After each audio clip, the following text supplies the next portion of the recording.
Alô, entusiastas do agro, meu nome é Diogo Luqueri Frutuoso e aqui começa mais um Rotação de Culturas, né, onde semeamos experiência e colhemos conhecimento.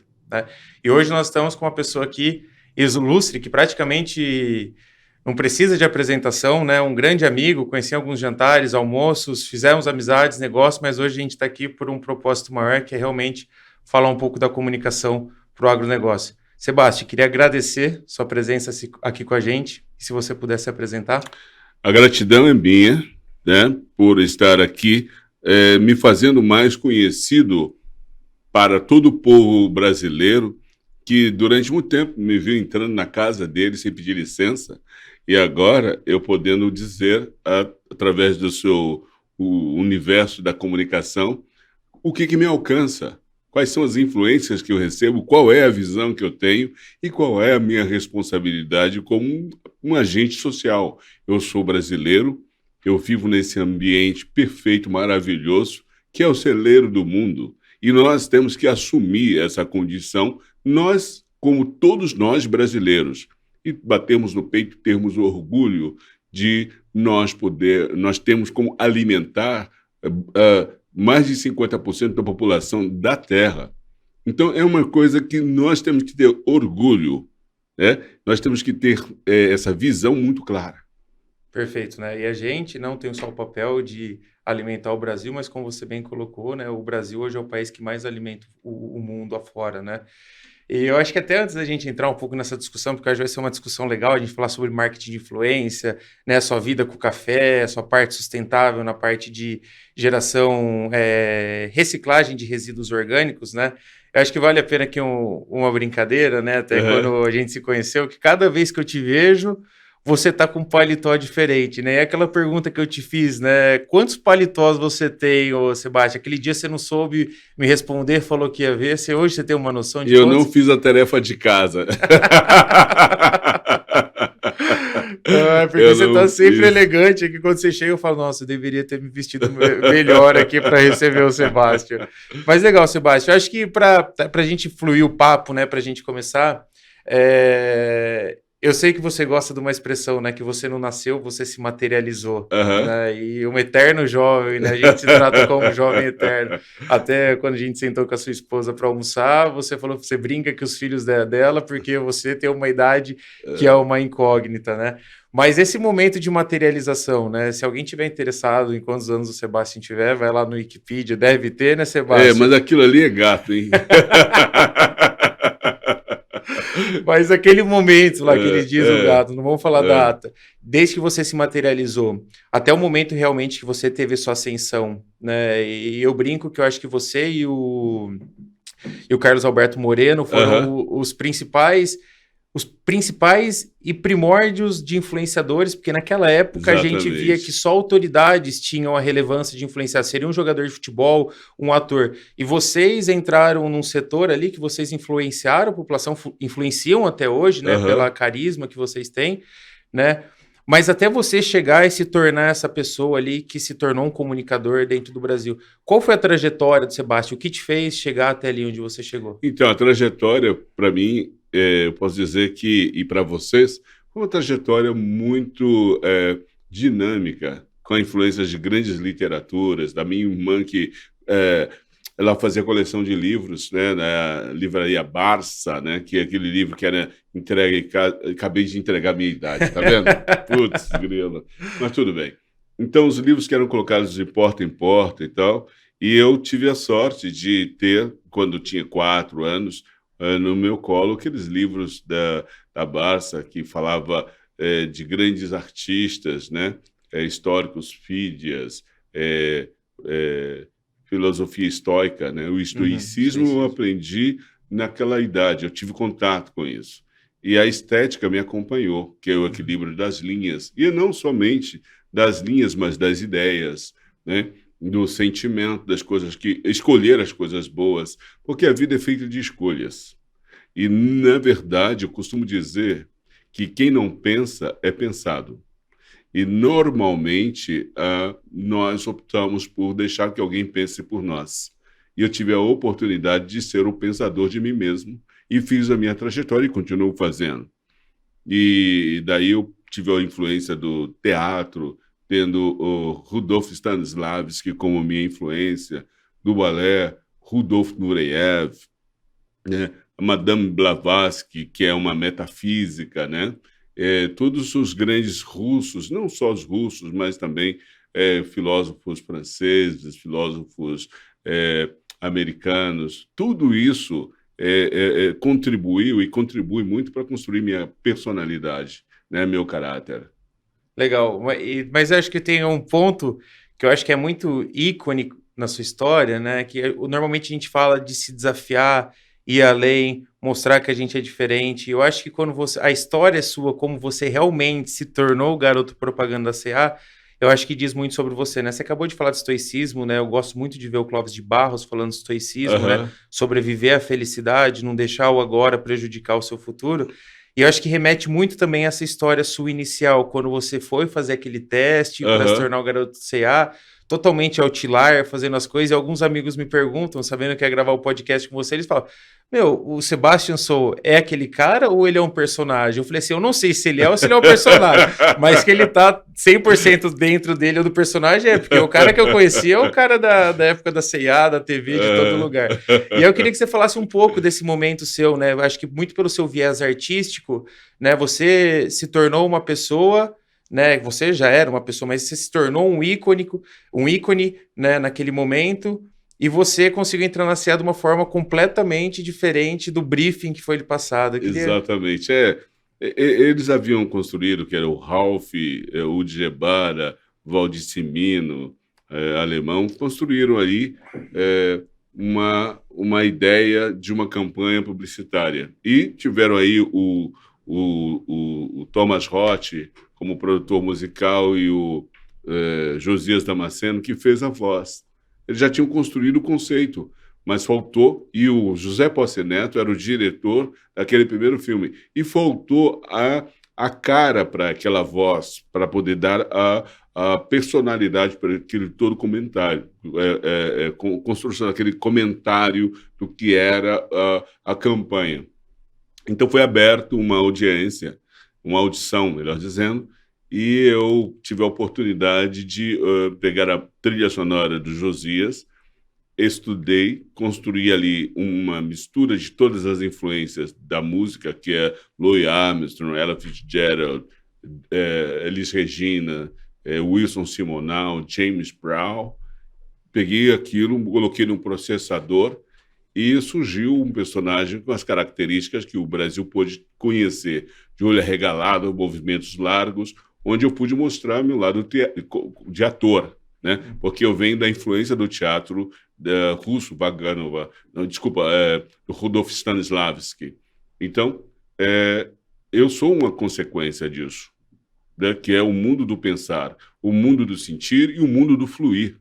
Porque o pensar, sentir, fluir e a técnica que tudo suporta, que seja a técnica da música clássica, a técnica do balé, a técnica do teatro, a técnica da ciência, da matemática, tudo isso da linguagem, da língua portuguesa, ou da língua inglesa, ou da língua que seja, ela não pode ser o fim em si, mas ela tem que ser uma ferramenta para que nós tenhamos condições de nos comunicar e sejamos cada vez mais humanistas. Por exemplo, a ciência da biologia, dos trabalhos da molécula, do plantio e tudo mais, são ciências de pessoas que mergulham nesse universo para melhorar, otimizar e alimentar a maioria do povo brasileiro. E essa ciência, ela não pode ser o fim em si, mas ela tem que se comunicar com o público como um todo, né? Então, assim, desculpe-me se eu sou muito prolixo ou sou muito assim, mas que passam muitas slides na minha cabeça, né, sobre a questão da sobrevivência. E a vida é maravilhosa, né? Nós, em muitos momentos, abdicamos de viver, porque nós queremos que alguém viva por nós, mesmo que nós pensemos que não estamos fazendo isso. Nós temos que ser protagonistas da nossa história. E ao ser protagonista, nós temos que olhar o Brasil como um país que é um protagonista, mas nós brasileiros temos que entender o que é ser protagonistas, o que é ser brasileiro, e o que o Brasil exerce de influência no mundo, sabe? Por que, por exemplo, o Hollywood aconteceu? Hollywood, o sucesso, porque eles estavam propagando e promovendo os Estados Unidos. Hoje, a China é o TikTok que promove a China no mundo. Nós somos mais relevantes do que esses dois países, porque nós promovemos a vida, dando alimento para o povo brasileiro e povo mundial. Quando nós, brasileiros, entendermos que nós somos protagonistas no ponto mais vital do ser humano, que é dar alimento, dar a condição de uma vida melhor, todo o brasileiro no mundo vai encher o peito de orgulho e dizer que sim, eu sou brasileiro porque nós temos capacidade, condições de alimentar mais de 50% do planeta. Uhum. Tudo isso faz parte de uma autorreflexão. Eu acho que um ponto aqui que você trouxe que é bem interessante da gente discutir, né? O agro hoje realmente é protagonismo, né, na parte não só de alimentar o mundo, mas em relação à sustentabilidade. Não existe produtor rural em outro lugar do mundo que tenha uma área preservada como tem o Brasil. No entanto, eu não consigo entender a sociedade nem os produtores rurais como protagonismo, mesmo eles sendo, né? Uhum. E eu acho que isso está muito atrelado ao ponto que a gente vem conversar, que é quanto à comunicação. Perfeito. Né? Hoje Perfeito. A comunicação para com o agro está muito deturpada. Uhum. Né? Hoje o agro, as pessoas entendem que agro é só alimento. Né? Mas o agro está na casa que você mora, no carro que você dirige, na roupa que você usa. Né? É verdade. Desculpa se eu estou rindo, porque vocês também me perdoem, porque assim, você me falando aqui e nos falando, é tão elementar o que você está dizendo, mas ao mesmo tempo tão distante, não é? Das pessoas alcançarem, porque o poder da mídia ela está abdicando também de ser uma ferramenta de expansão da capacidade cognitiva do povo brasileiro. Exato, hoje a verdade se tornou subjetiva, né? Exatamente. A gente tem até, eu gosto muito, eu até falei, eu vou trazer algumas partes de filosofia que eu estudo também, né? E Clóvis de Barros, Karnal, diversos outros falam muito sobre ética e moral. Né? Eu acho que é importante a gente falar isso, porque hoje, né, a área de comunicação é regida por uma conduta de ética, né? E a ética é universal, né? Ela é imutável.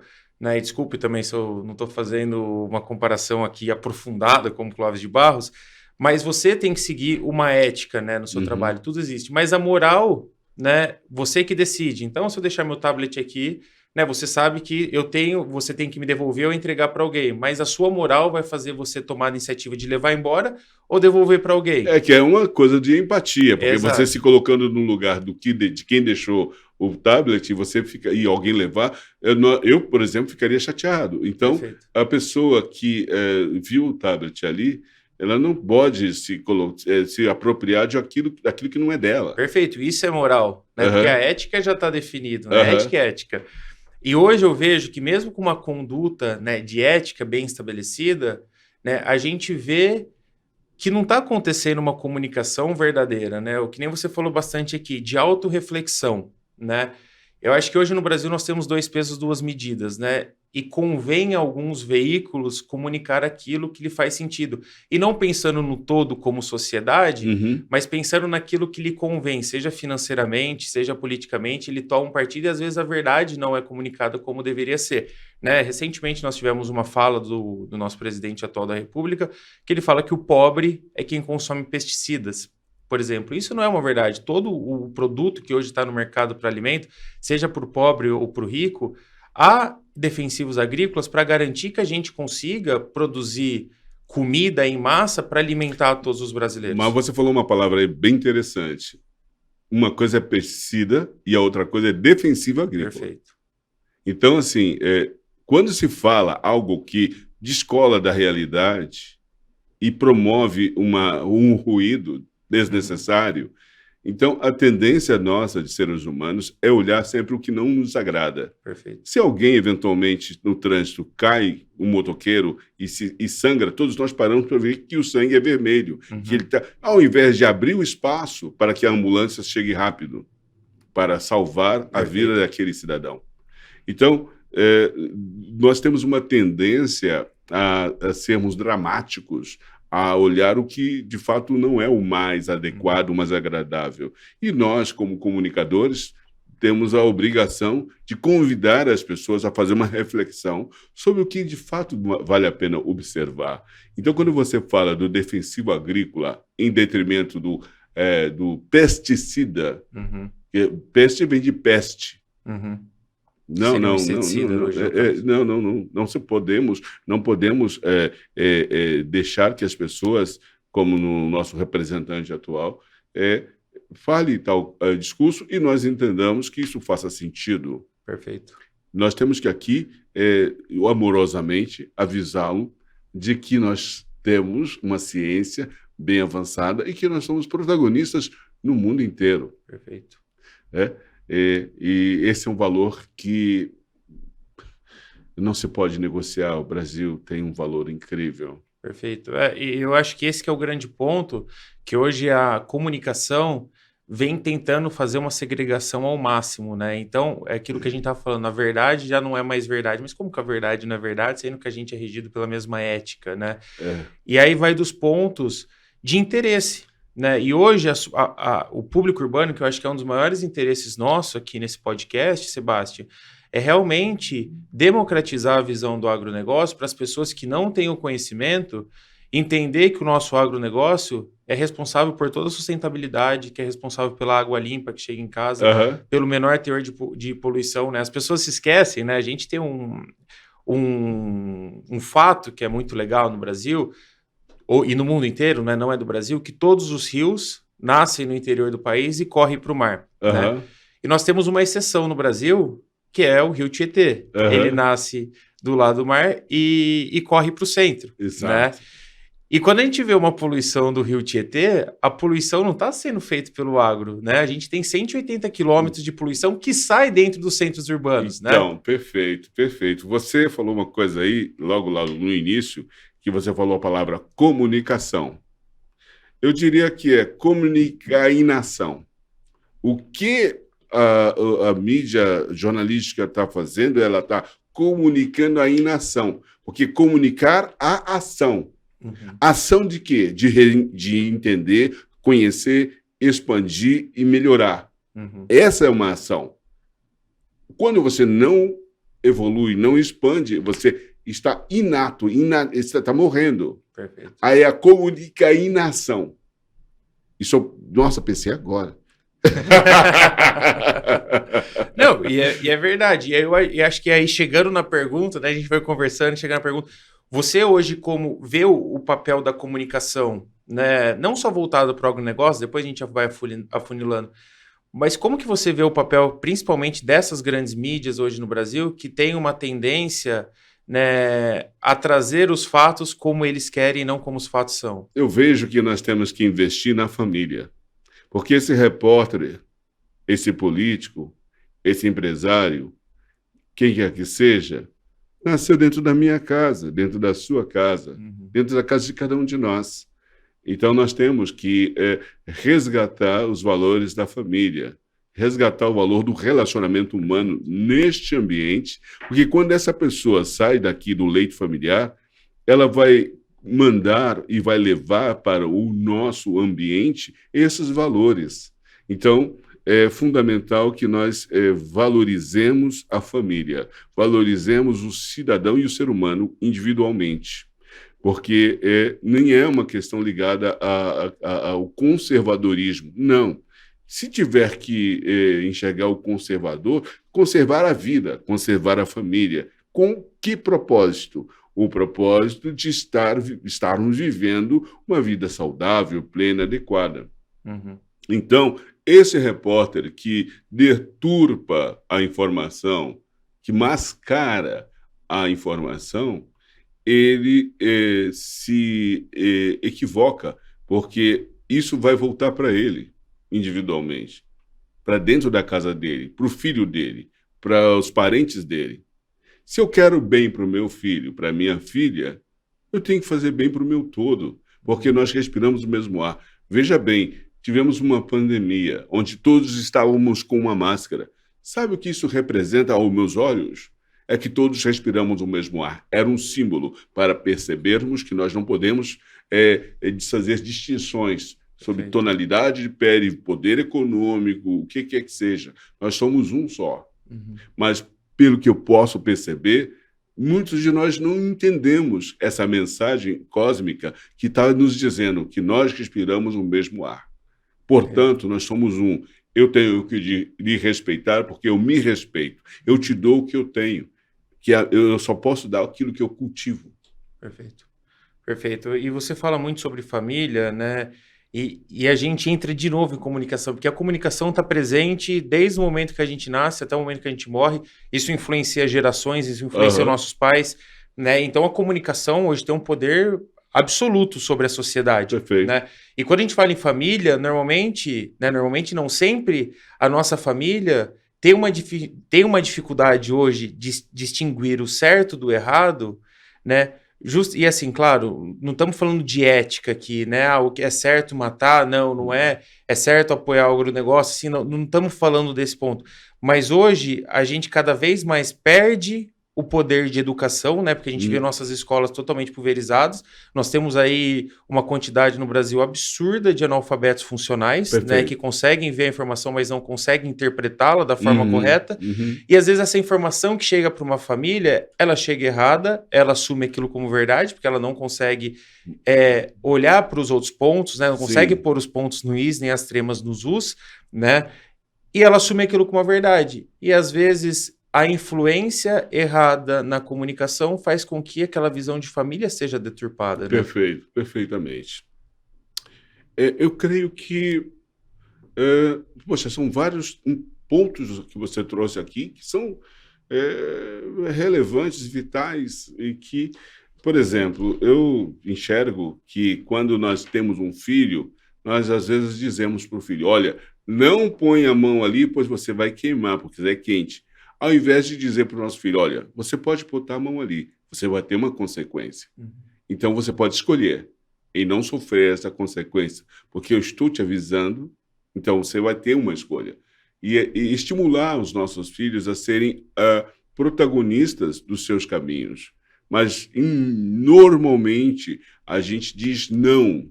Você deve ter recebido vários nãos. Perfeito. Não sobe ali, não faça aquilo outro. E ao invés de chegar e falar, olha, você pode fazer o que você quiser, mas sempre terão consequências. Perfeito. Então, quando nós revisitamos a nossa capacidade de influenciar a nós mesmos e os nossos próximos, nós mudamos todo o sistema social. Perfeito. Perfeito. E quando você fala, né, da gente, que eu acho que é um ponto importante, quando a gente fala de ter uma responsabilidade sobre os nossos atos, né?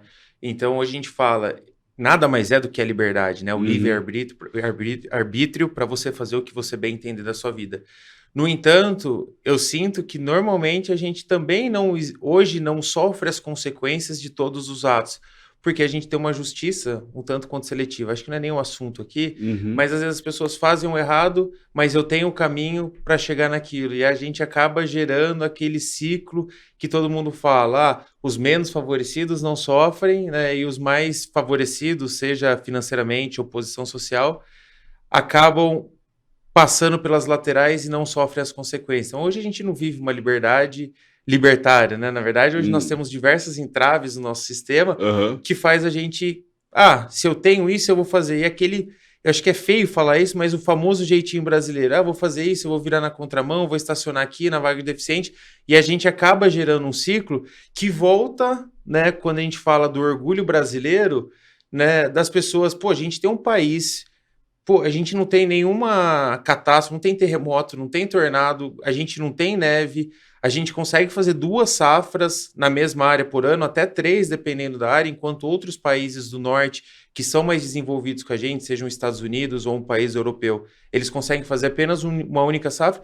E aí a pergunta que fica, por que o Brasil é mais subdesenvolvido em relação aos países do norte, sendo que a gente tem muito mais condição Vou de... falar. Sim. Desculpa. Não, imagina isso.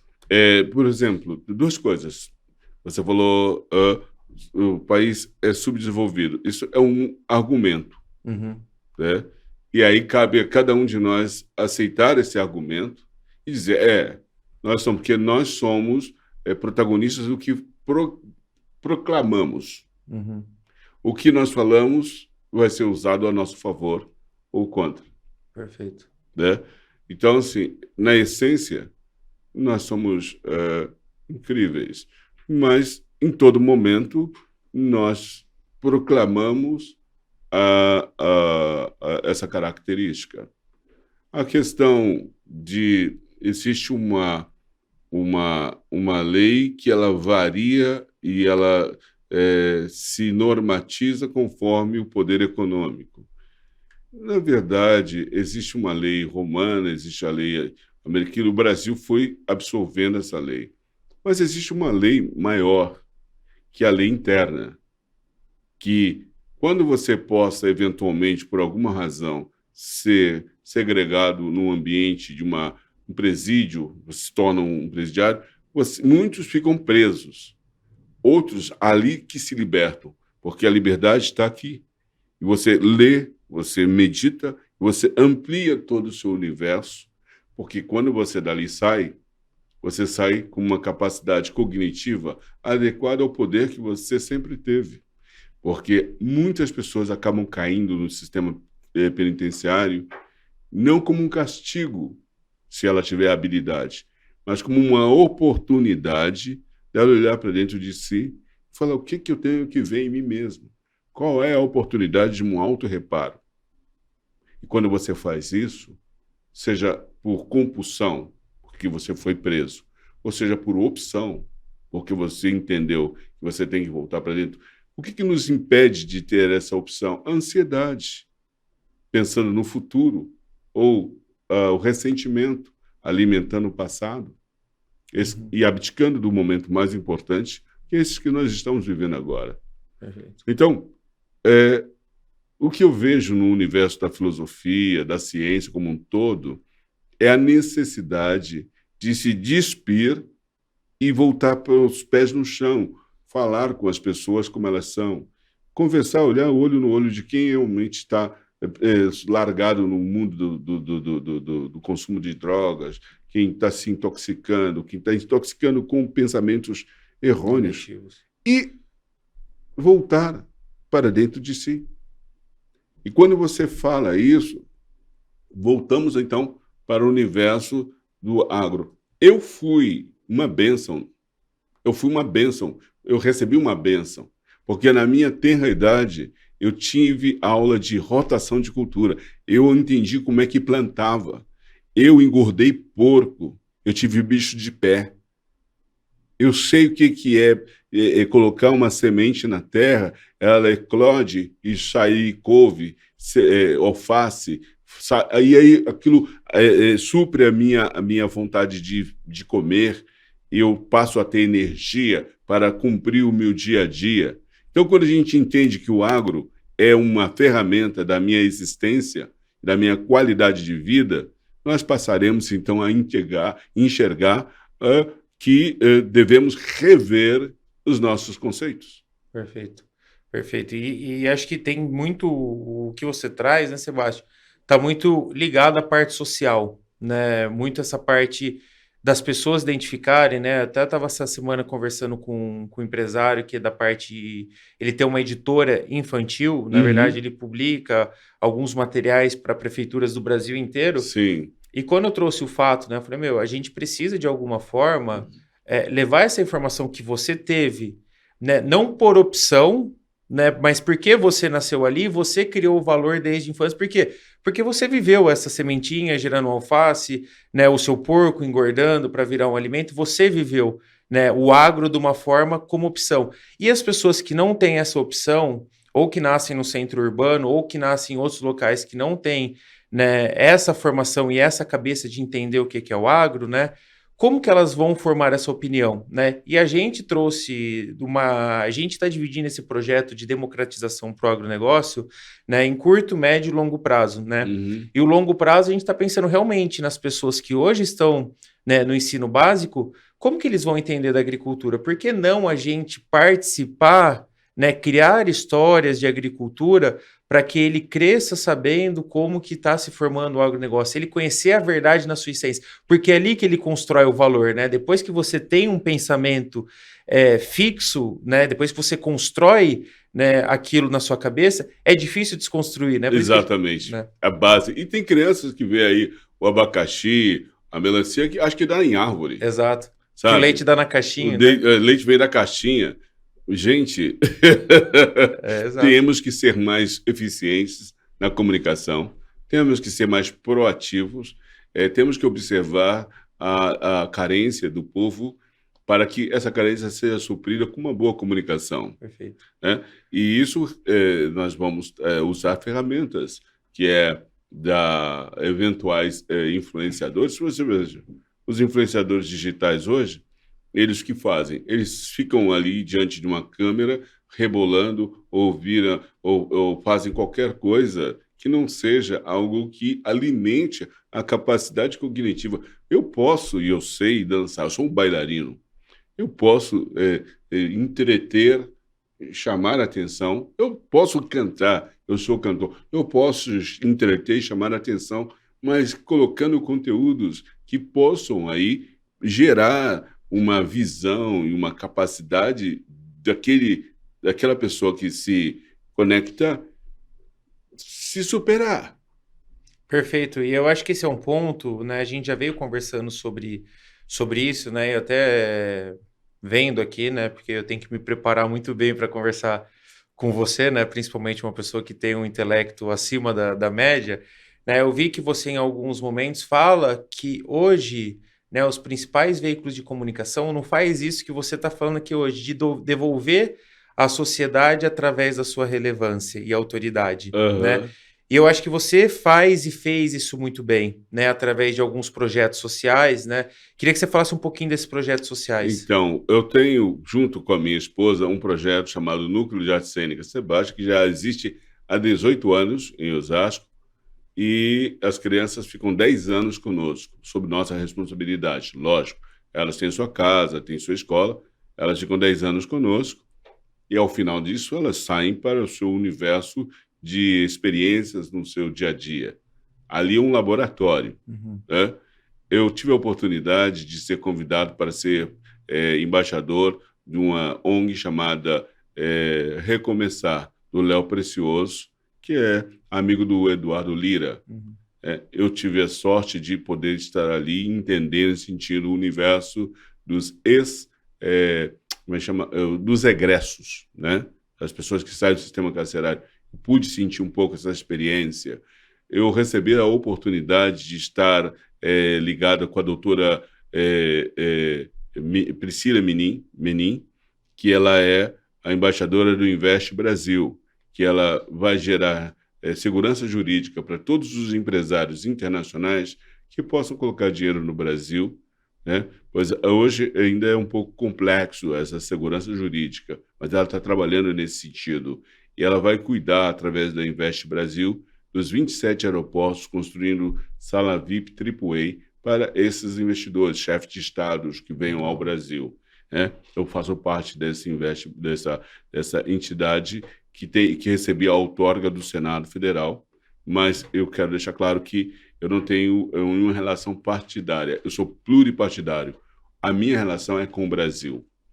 Eu sou brasileiro, amo esse país, amo o meu povo, e todos nós que somos comunicadores devemos expressar esse sentimento de amor, não na fala, mas na conduta, com pesquisas e compartilhando essas pesquisas, informações adequadas e compartilhando essas informações, Perfeito. né? E quando nós pensamos no agronegócio, que é uma máquina, é uma indústria, que é o potencial do Brasil no mundo, nós temos que dar parabéns, erguer a mão para o céu e dizer, cara, que demais, nós somos provedores da vida. Nós, brasileiros, que temos o agronegócio como base, nós provemos a vida no mundo. E nós temos que prestar atenção e valorar esses grandes empresários do agronegócio, sejam cientistas, sejam agropecuaristas, sejam quem for. Nós temos que ter um pouco mais de calma quando eventualmente venhamos a falar qualquer coisa que não tenha uma base científica. Perfeito. Perfeito. E enquanto eu ouço você falar, eu toda hora estou assimilando, né, esse seu papel como comunicador, só que atrás disso tudo, aparentemente, eu vejo um propósito, né? Você tem um propósito maior do que se comunicar, você tem um propósito maior do que ser simplesmente o Sebastian Sou. Por trás disso, rege um propósito de em ti, né? Uhum. Na verdade, o meu amor primário, fundamental, é pelo ser humano. E o primeiro ser humano que eu conheço sou eu. Então, por isso que está aqui, ó. Sou eu, Sebastian. E sou eu, seja você, você mesmo, seja você protagonista da sua história. E eu me ponho aqui, através dessa obra, como uma possível referência para quem possa interessar, porque o público brasileiro é responsável pela minha presença na mídia nacional. É corresponsável. Então, este livro, por exemplo, é um livro que todo mundo é corresponsável, coautor dessa presença desse cidadão, desse negrão que aqui está. Então, eu entendo que todo mundo deve ter esse livro em suas mãos e lê-lo para entender o que você fez quando você apoiou a presença desse negrão aqui, né? E aí, o que você pode fazer para você mesmo, tendo essa referência viva. Certo. E esse ponto, você fala assim, são as pessoas, são vocês. Como que você acha que você conseguiu construir o seu nome tão forte, atrelado não só ao Sebastião, mas a essa parte mais humana? Boa pergunta. Quando eu construí, na verdade, eu não construí, eu assumi a essência da grandeza que existe em cada um de nós. Nós todos somos uma centelha divina. Quando nós entendemos essa centelha que está atuando no nosso ser e nós temos opção de botar potência para que essa luz amplie ou coloque um pano para esconder, é uma questão de escolha. E eu escolhi em potencializar essa luz que habita meu ser, essa centelha divina. E ao potencializar essa centelha, eu tenho tido a oportunidade de estar hoje aqui diante de você, conversando com a qualidade, com a propriedade necessária que tem pertinência a esse universo do agronegócio. Perfeito. Sabe? Então, assim, tudo na vida é uma questão de escolha. Perfeito. E nas nossas conversas, né, eu acho que foi até o ponto que fez a gente tá mais próximo um do outro, foi realmente essa conexão com o agronegócio, né? Acho que no primeiro dia que a gente conversou, né, a gente percebeu que tinha algo similar entre nós e que no meio disso tudo estava o agronegócio, né? Tanto a sua paixão quanto a minha paixão pelo agronegócio de desenvolver, né? E você ali, como humanitário, né? Você tem um título humanitário, né? Você me trouxe algumas opções de negócios, né? A princípio começou com um negócio, depois virou uma amizade, depois a gente está aqui, né? Você tem alguns processos sociais e humanitários para dentro do agro, né? Perfeito. Por que você olhou para o agro nesses processos humanitários? O que o agro te fez se identificar? Em primeiro lugar, que, como eu disse e repito agora, o agro é vida. O agro mantém as pessoas alimentadas. O agro dá condições de reparo dos nossos movimentos sociais. E o que eu vejo nisso é a grande oportunidade de nós, brasileiros, erguermos o nosso peito, olharmos para os nossos valores, voltarmos para o campo para plantar, para colher, para gerar salubridade no nosso planeta. Nós, e de igual forma, somos poluidores. Uhum. E quando nós poluímos, qual é a ferramenta que podemos usar para minimizar o impacto ambiental? Como? Então, eu meditei, eu fui procurar, encontrei uma empresa que tem essa missão de transformar o resíduo orgânico em adubo orgânico tipo A, um prazo muito rápido, né, que normalmente de 2 a 12 meses. Nós fazemos em 45 minutos, transformando o resíduo orgânico em adubo orgânico tipo A, que podem ser misturados com adubo químico, melhorando a qualidade da terra, onde você diminui a necessidade de colocar defensivo agrícola na terra e agrotóxico no fruto, fazendo assim, dando sentido ao que é a vida. Perfeito. E nessa trajetória, você escolheu ou foi escolhido? Olha, eu sou uma ferramenta. Eu costumo dizer que Carlos Drummond de Andrade falou que a arte vivifica o homem e aniquila o artista. O que mais importa na arte da comunicação, na arte da expressão da arte por si só, né, é quem vai consumi-la, é o público. Nós somos uma ferramenta. Então, eu fui escolhido. Eu não tenho condições de dizer que eu sou demais. Eu sou apenas abençoado pela arte da comunicação, arte de percepção, me escolheu como um arauto neste momento. Perfeito. E outras conexões suas também vêm trazendo ao agro, né? Então, em nossas conversas, eles falaram, pô, aconteceu isso. Agora o Sebastian também está mexendo com café. Até com a brincadeira que você faz aqui, que eu não vou falar. Eu sou cafetão. É verdade. Quem está ouvindo a gente não vai entender direito. Eu vou explicar. Calma. Tirem bobagens da cabeça. Eu sou um cafetão ligado ao universo do café. Perfeito. Nós estamos lançando um café arábico, torra média, adequado ao paladar de quem gosta de bom café. Porque o café com torra alta, ele que ele acaba se tornando um pouco carbonizado, com folhas, galhos, besouros que ficam misturados com o grão. E hoje o Brasil está começando a prestar atenção na sua característica como um grande plantador de café, um grande fornecedor de café para o mundo inteiro e para o brasileiro também. Não é? Legal, não, perfeito. E durante o seu caminho aí de inserção no agro, principalmente agora com negócios, né, que sejam sustentáveis ou financeiros, eu vejo que muito está atrelado a um produto, né? Seja ele a parte de reciclar ali a matéria orgânica ou na parte de produzir o café. E o Sebastian Sou como comunicador no agronegócio, como que você vê? Você se vê ainda no papel de um comunicador? Como que você quer estar presente? Então, até mudo, em vez de ser Sebastian, sou eu, Sebastian. Sou eu um cara que se dispõe a comunicar, se dispõe a ser uma ferramenta, caso a indústria do agronegócio me veja como um bom arauto nessa situação. Eu fui protagonista há mais de 33 anos atrás, no universo da publicidade brasileira, sendo negro, com as características no país de futebol. E eu consegui mostrar para o mercado brasileiro que o Brasil ele é plural. Perfeito. E que, então, devamos observar a diversidade do Brasil. Né?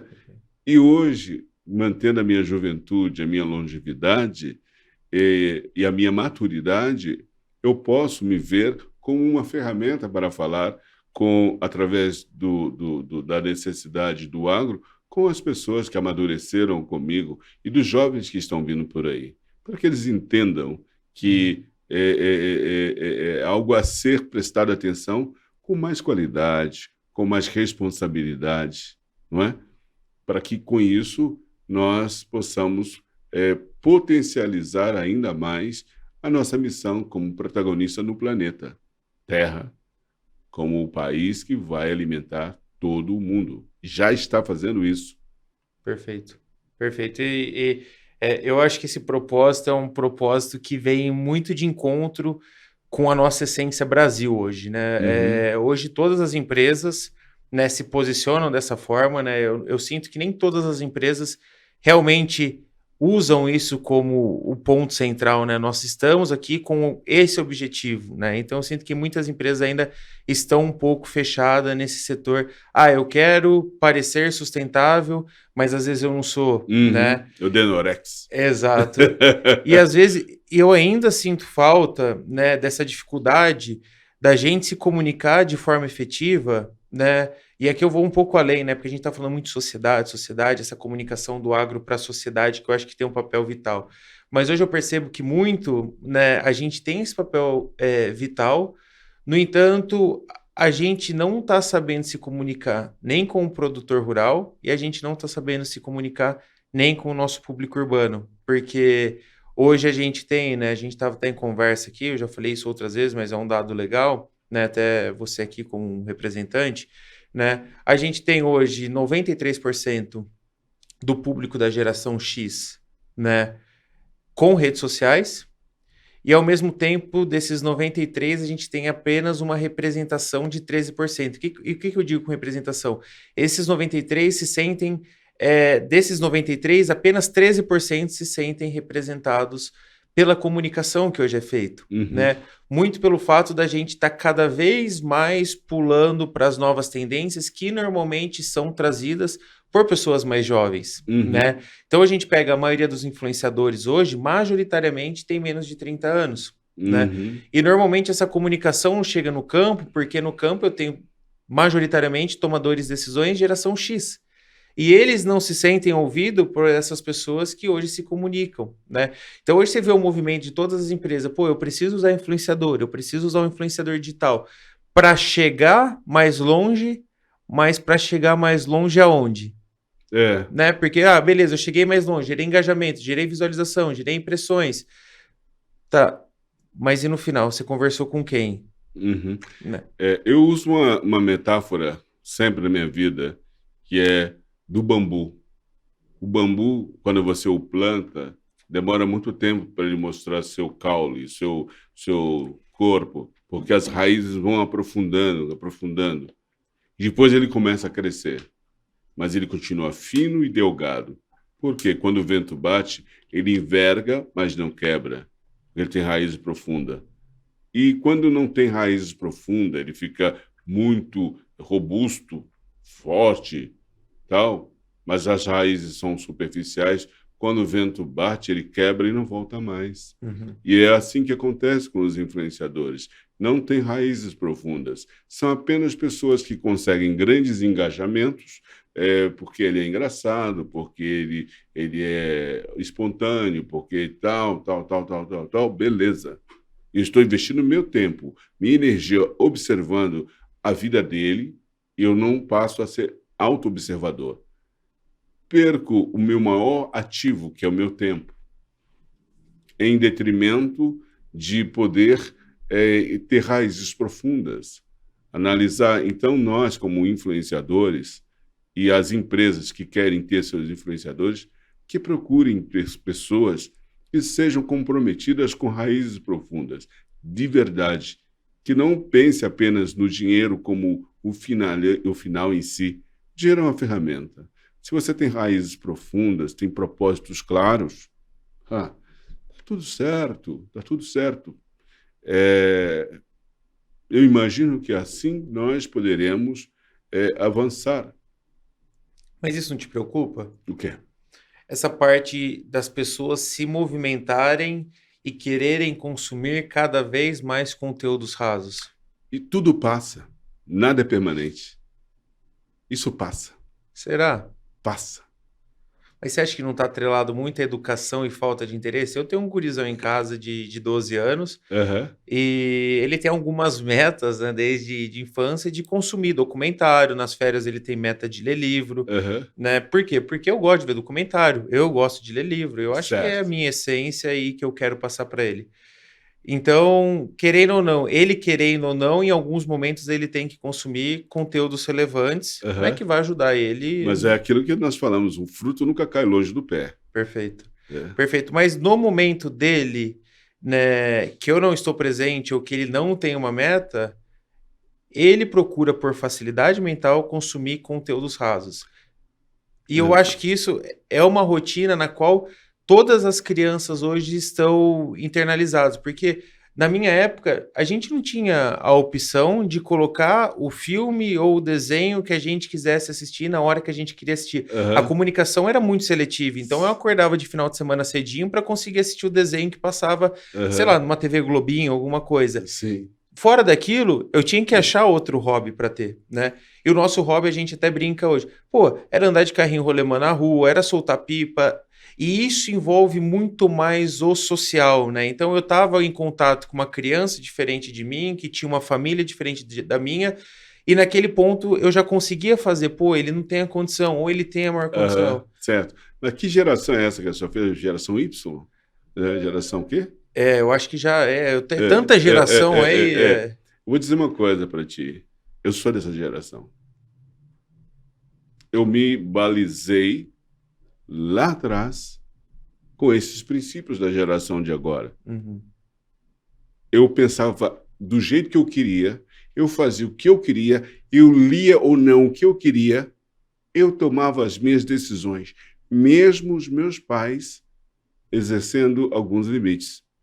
Se eu sentia que a negociação estava na geladeira, o que poderia comer ou não, então eu não mexia. Se eu fosse mexer, eu pedia licença. Eu posso mexer nessa geladeira? Porque eu já sabia que não foi eu quem trabalhou para ter aquela geladeira e ter a comida ali dentro. Eu apenas fui. Eu cheguei naquela residência, naquela família. Então eu não tinha autoridade para. Porque só porque eu nasci eu poder abrir a geladeira e botar a mão lá dentro, eu já sabia que não. Então eu tomei as decisões de pedir licença, de perguntar e tomei a decisão de sair de casa o quanto antes que eu pude. Com 12 anos eu estava pronto para ir embora. perfeito. Então eu faço parte dessa geração que toma as decisões. Aí nós temos que vibrar para que elas tomem uma decisão que as faça fortalecer-se cada vez mais. Perfeito, perfeito. E hoje eu acho que é exatamente isso. Ó. Eles tomam as decisões, eles assistem o que eles querem assistir, e eu acho que é exatamente nesse momento no qual a gente tem um trabalho de educar a base, porque hoje todo o consumo que acontece de conteúdo, praticamente 100% dos conteúdos consumidos por crianças são digitais, né? Uhum. Então hoje eles têm uma facilidade de estar olhando um joguinho, eles estarem no YouTube, eles estarem consumindo qualquer uma dessas redes sociais, estarem no Instagram, Facebook, TikTok. Hoje eles são impactados por publicidade, né? Então quando eu falo, né, o setor está mudando, as coisas estão mudando, eu acho que isso está acontecendo de uma forma muito rápida, né? Uhum. Porque hoje a geração, né, até falando, pô, hoje vale a pena, né? Vou te fazer uma pergunta. Você investiria num outdoor, um outdoor na entrada de uma cidade ou você pegaria esse investimento e colocaria dentro de uma mídia digital? Depende do público. Uhum, Dependendo do público, eu poria no outdoor. Dependendo do público, eu poria na TV. perfeito, Dependendo do público, eu poria num livro, perfeito. porque tudo é questão de foco. Com quem você quer falar? De que Segmentação, maneira você quer falar?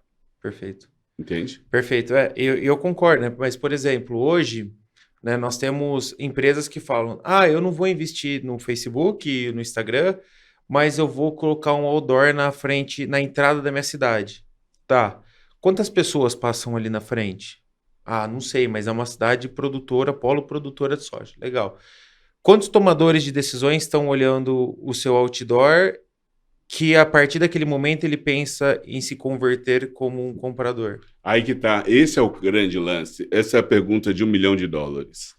É quando você entra no coração do seu consumidor e fala com ele no momento que estamos vivendo. Nós estamos falando de sustentabilidade e eu pego uma empresa que faz o tratamento do resíduo orgânico, transformando em adubo orgânico, e conto para ela essa história, e pego na mão dessa pessoa e a trago para essa viagem de, um, de uma relação de reciclagem de verdade, você então impactou essa pessoa. Perfeito. Você então gerou uma grande lead, né? Lead, é. Aí sim você gerou lead. Quando você fala com essa pessoa, o coração e o que ela está ouvindo por aí. Perfeito. É tudo de dentro para fora. Perfeito. Por isso que eu acho que o digital traz essa mágica, porque a partir do momento que você consome um conteúdo meu X, o seu log, eu tenho o seu log ali, eu posso te impactar com uma comunicação Y. E eu acabo contando uma história que normalmente o offline não consegue. E assim, eu não estou nem falando que o online é melhor que o offline, não. Eu acho que cada um tem a sua atribuição. TV, Uhum, rádio, banners, offline, tudo tem a sua contribuição certo. para aquilo. Mas a magia do digital é que eu consigo segmentar, né, e comunicar as pessoas em diferentes fases do funil de forma segmentada. Então eu sei quem que é o produtor rural de 50 anos, que está num raio de 60 quilômetros de Sinop, que consome conteúdo. Eu impacto diretamente ele. Se ele consumir o meu conteúdo, eu pago. Se ele não consumir, eu não pago. Então a Uhum. gente tem essa magia. Eu impacto ele, só que ao mesmo tempo, se eu não impactar, eu não pago. O outdoor vai estar lá. Se você não impactou ninguém, você está pagando a mensalidade do outdoor. E outra coisa interessante que o agro consegue é gerar uma influência na expressão artística. A música do sertão, a música sertaneja, Perfeito. a música agro. Né? Nós temos aí Pena Branca, Chavantinho, Tião Parreira Chama e Carreiro Pardinho. exatamente. E depois de lá para cá vem outros cantores, Chitãozinho Chororó, Zezé de Camargo, Christian Ralph. Eles vêm vindo e de repente agora vem a nova geração, pós eles, e vem vindo até hoje chegarmos aí na Ana Castelo e tal, e que coloca um chapéu na cabeça, uma bota e sobe no cavalo e canta.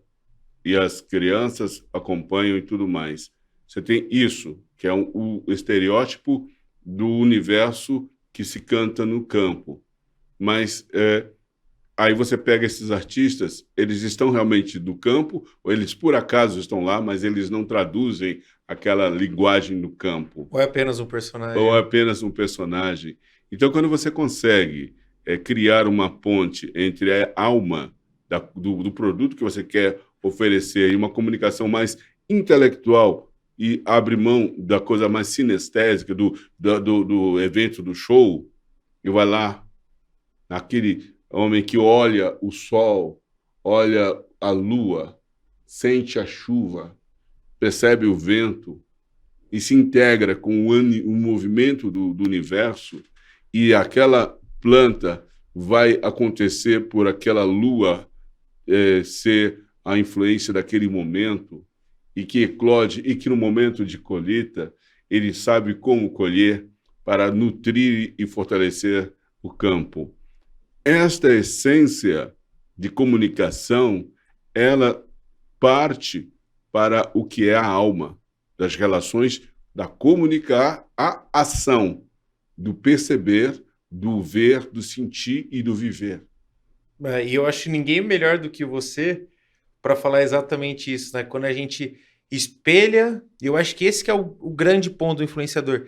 Ele espelha uma história, né? Ele tem um storytelling. Pô, Ana Castelo, por exemplo, pô, ela espelha aquela história do agronegócio. Sendo ela produtora ou não, ela espelha, né? E eu falo ninguém melhor que você, porque hoje as pessoas olham para o Sebastian Sou, mesmo você não foi fazendo propaganda para a CA faz quanto tempo? Muito tempo. As pessoas ainda olham para o Sebastian Sou e lembram do Buziuzi. Como que falava? Buziuzi, prazer em conhecer, né? Não, mas Coisas você assim. falava com um jeito. Oh, yeah! E todo mundo olha para você e lembra, né? Até no É. evento que a gente tá, o pessoal falou: o cara do Buziuzi. Sou eu, Sebastião. Já mudei, não é mais Sebastião, sou eu, hein? Sou eu, Sebastião. É. E Sou Eu, Sebastian, é seu nome artístico? Não, sou eu, Sebastião. Sebastian Sou é seu nome artístico? Sou eu, Sebastião. É o que está hoje no meu Instagram, o que está hoje desenhado no meu livro, é o que está... Porque assim, eu tenho uma crise existencial. Quem sou eu? Quem sou eu? Quem sou eu? Aí sou eu, Sebastião. Então eu brinco assim, mas o sou eu, Sebastião, vem do sou alma, sou vida, sou o protagonista da minha própria história. Então, o sou eu é proposital, sou eu. E aí eu estimulo a todos a serem elas mesmas, assumirem o seu protagonismo. Tá, e você fala sobre isso no livro. Esse livro aqui, ele tem aqui, o subtítulo é Coragem e Audácia. Então, é ser corajoso, ser audacioso, coragem de assumir seu protagonismo, audácia de fazer o seu próprio caminho. Isso é o fundamental para que nós possamos fazer sentido a nossa existência aqui nesse planeta. Perfeito. E você tem alguma passagem, né? Eu não tive ainda a oportunidade de ler. Não, Espero recebê-la. agora já vai receber, já vou Ter um autógrafo? Exatamente. Na verdade, eu não dou autógrafo. Não. Eu escrevo receita médica. Ah, você comentou. É legal essa história sua. Porque, eu acho que toda hora que a gente vai conversando, eu vou lembrando um gatilho.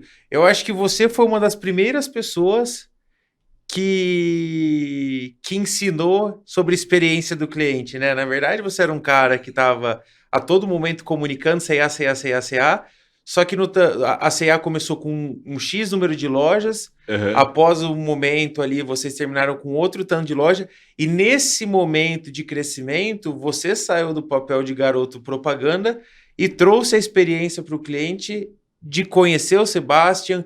Então tem a história que você entrava com a orquestra, que você ficava gerando... Com a banda paralela. Eu visitava todas as lojas. Antes de até mesmo as lojas existirem, eu visitava um empreendimento com o dono do shopping, onde estaria ali construído e teria ali a C&A. Eu simbolicamente assinava como se fosse a C&A chegando. E de fato chegava, eu ia na festa de comieira e depois eu ia na inauguração. E tudo isso funcionava para mim como ferramenta de gratidão. Eu recebia as pessoas que estavam entrando na loja naquele momento. De 20 lojas, passaram de 200 lojas que eu pessoalmente abri, eu pessoalmente visitei. Eu estive ali recebendo os clientes. Você personificou aquele personagem que estava na TV para a realidade. A tal da experiência. Exatamente. Sabe? A marca gerando experiência para quem estava patrocinando aquela marca, que é o grande público. Perfeito. Então, essa experiência ela tem se desdobrado a todo momento. E hoje esse livro aqui, ele é uma radiografia sintética de toda uma trajetória, de todo um momento. E esse livro ele não é feito em capítulos, ele é feito em atos. Um livro de cena, cena da minha vida, da vida de todos que me acompanharam. Né? Aqui nesse livro tem o Carlos Moreno, né? Tem a Gisele Bündchen, tem o Ronaldo Lazari, tem o Anderson, aquele boxeador, sabe? Tem passa aqui... Anderson Silva? Anderson Silva. Vocês são parecidos até. Então, ele fez uma brincadeira, um momento, dizendo, separados pelo berçário. Tá aqui essa foto.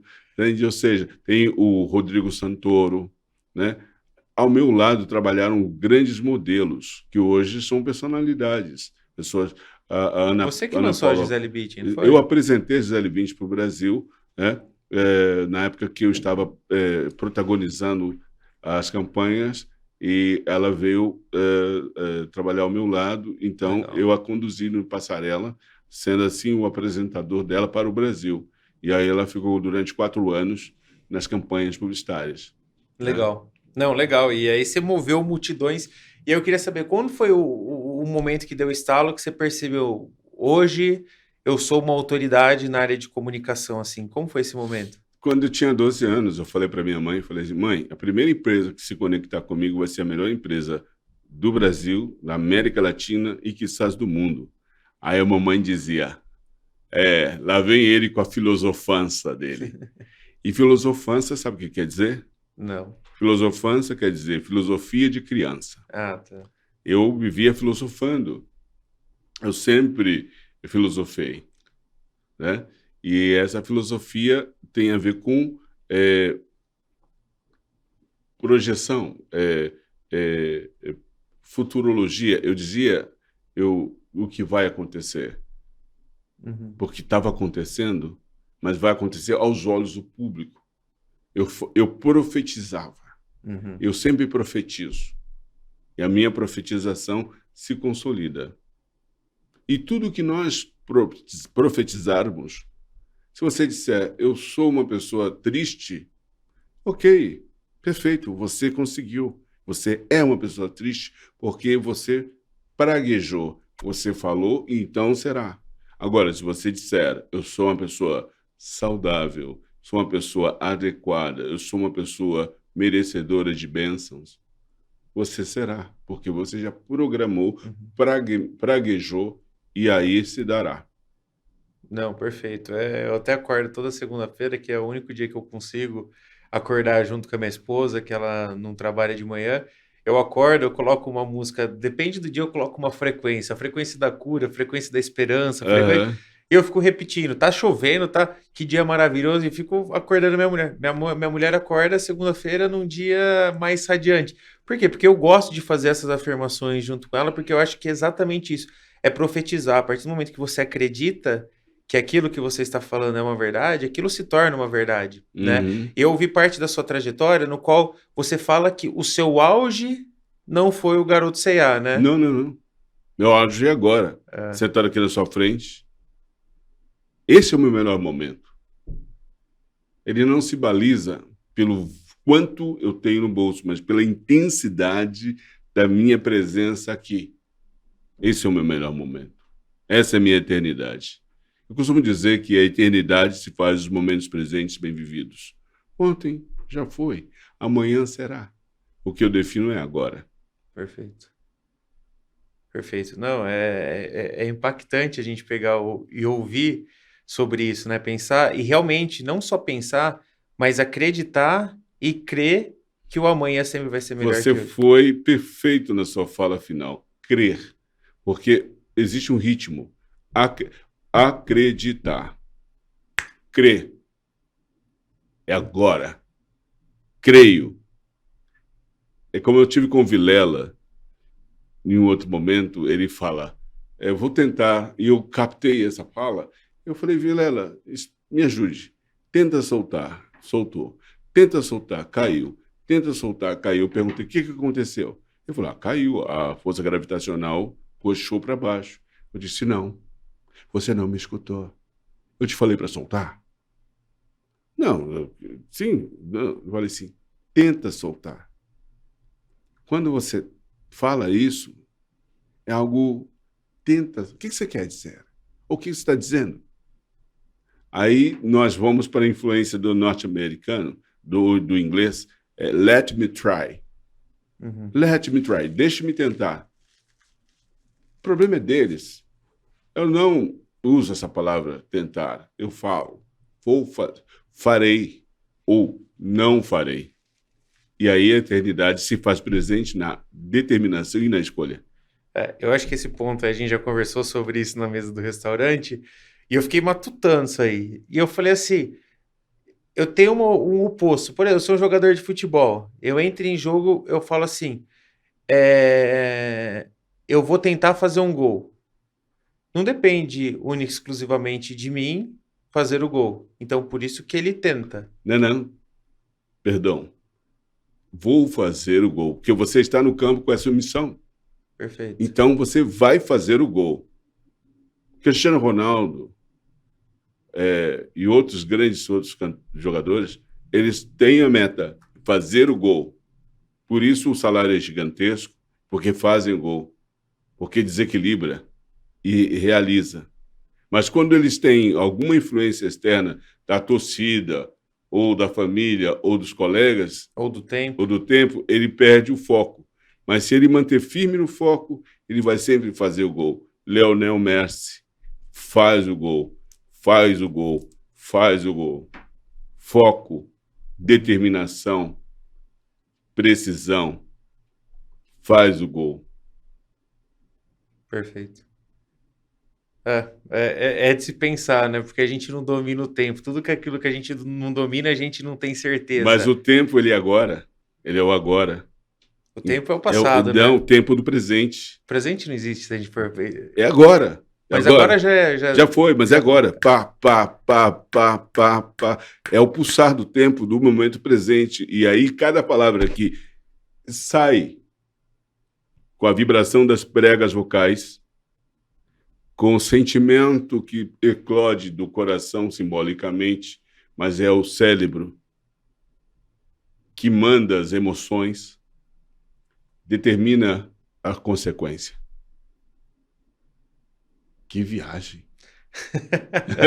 Saindo de comunicação para o agro, para a filosofia. Mas eu acho que isso é interessante, né? Eu acho que tem uma pergunta aqui especial, porque quando eu falei que eu ia conversar contigo, tem uma colaboradora do meu time que falou assim, nossa, Di, que coincidência, eu estava vendo um podcast, eu acho que do Sebastian, essa semana, e assim, eu fiquei muito emocionada quando ele fala sobre por que que ele deu certo na vida, né? Ela fala que você nunca acreditou que você iria dar errado. Eu acho que você fala isso numa passagem, né? Uhum. Eu queria ouvir de você, né? Realmente, por que você acha que você deu certo na vida? Tudo que eu faço é intencional. Eu tive a intenção de gerar uma boa expressão visual a quem pudesse e possa nos ver. Eu tive a intenção. Essa gravata, me chama isso aqui? Pulseira, bracelete, esse relógio, esse lenço, a minha voz, a minha postura, é tudo intencional. O meu óculos é intencional. Eu tenho a intenção de usar uma ferramenta que possa ser contribuidora daquilo que eu tenho como meta. Então, é tudo intencional. Mas sem ação, a intenção É morta. morta. Então você está intencionado, mas você agiu para a sua intenção se tornar uma realidade. Mentalizei e materializou-se a gravata. Isso. Eu penso, crio e realizo. Eu sou Deus. Você é Deus. Todos nós somos uma centelha divina. Temos que acioná-la. Legal. Eu acho que o nosso tempo está chegando ao fim. A gente já até passou do tempo aqui do estúdio de hoje. Sebastião, eu queria agradecer muito sua presença, né? Eu acho que foi mais um capítulo, né, ou um ato, né, da nossa trajetória. Nós temos conversado sobre outros projetos dentro do agronegócio, seja na área de comunicação, seja na área sustentável, né? A Mac4 hoje está super empenhada não só em se tornar a maior agência do agronegócio que hoje é, mas realmente pensar também numa forma próspera para o agronegócio, não pensando no hoje, mas pensando no amanhã e não pensando que nós teremos uma fase no agro, mas que nós somos realmente o agro, né? Então, acho que essa parceria que a gente vem desenvolvendo junto, né, com a Mac4, seja para produtos ou seja para comunicação, eu acho que a gente vai permear aí, ter mais algumas reuniões para falar sobre fertilizante, né? E vamos em frente. Queria agradecer realmente aí sua presença, seu tempo. Sei que você é um cara cobiçado. Estar aqui contigo é o maior prazer. Eu até brinquei em alguns outros podcasts que eu tenho um hobby, que não deveria ser um hobby, porque eu vou me tornar mal acostumado, né? Que é conversar com pessoas boas, mais inteligentes, com mais conhecimento e poder dividir essa mesa, dividir um pouquinho que eu sei, aprender muito que tem a aprender. E você é uma pessoa que hoje trouxe bastante coisa legal para a gente, para todo mundo que está assistindo a gente. Queria agradecer por isso. Eu que agradeço a oportunidade. Eu quero convidar a todos que aqui estão nos acompanhando para entrar lá no meu Instagram, que é Sou Eu, Sebastian, adquirir essa receita de bolo de vida, bolo de longevidade, e torcer para que todos que lá estejam aqui conosco possam beber dessa fonte que nós estamos bebendo agora. Perfeito. Obrigado, Sebastião. Pessoal, agradeço a todos vocês que estiveram com a gente, estão com a gente assistindo aqui, e até o próximo Rotação de Culturas. Obrigado, viu?